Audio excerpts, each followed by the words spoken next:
Hi guys, tara samahan niyo ako magluluto ako ng dinner. Ito yung dinner ulam na natikman namin ni Ate sa Turkey. Yung talong, lalagyan natin ng giniling na baka pero lagyan natin ng spices kasi na-miss ko lang yun. Gagawin ko, papatikin ko sa mga bata. So tara na! Yan, meron na tayong ginayat na red bell pepper, meron tayong red onion, merong garlic, meron din tayong konting tomato. Lahat yan pare-pareho ang laki ng gayat nila. Meron na din tayo ditong giniling na baka. At meron din tayong dalawang malalaking talong. Gayatin ko lang yan sa tatlo at i-oven natin yan guys. Na tayo ng konting oil. Ilalagay na natin ating giniling na baka. Isang buo. Saka tumigas. Haluin na natin para madurog. Ayan guys, durug-durugin natin para maghiwa-hiwalay. Ayan guys, nilagay na ni Bunso yung sibuyas, bell pepper at saka yung kamatis kasi naggawa ako ng talong. So tinulungan niya na ako. Ayan, halo-haloin natin ha. Nilagyan namin yan ng cumin, ground coriander at konting chili flakes. Hihiwain na natin yung talong guys kasi i-open natin. Tatlong portion tong isang buo kasi malaki. So, 6 lang to. Ayan. Ganyan lang. Ayan na siya guys. So, nahiwa na. Nagkaroon tayo ng 6. I-oven natin.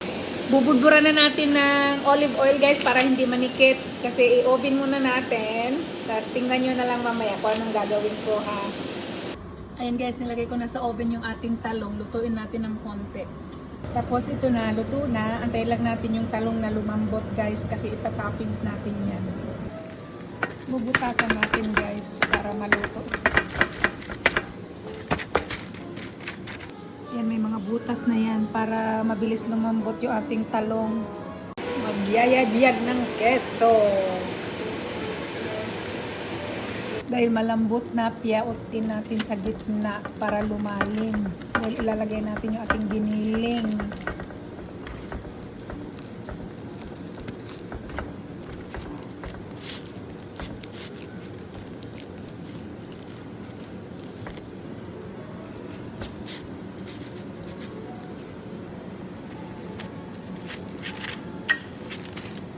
Yan, lalagyan na natin ng toppings guys.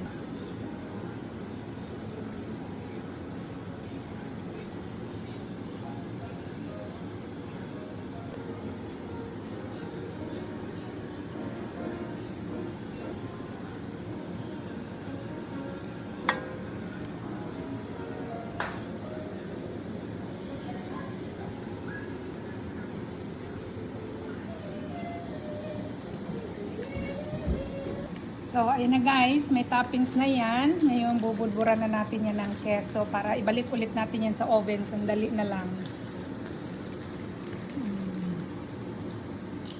Yeah, oh, sarap nito.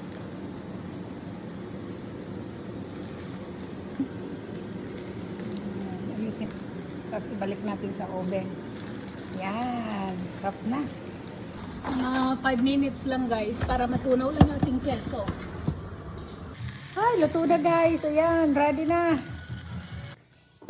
Tara guys, kain na tayo. Ayan na yung aming dinner ngayon. Oh. Uy, sarap naman.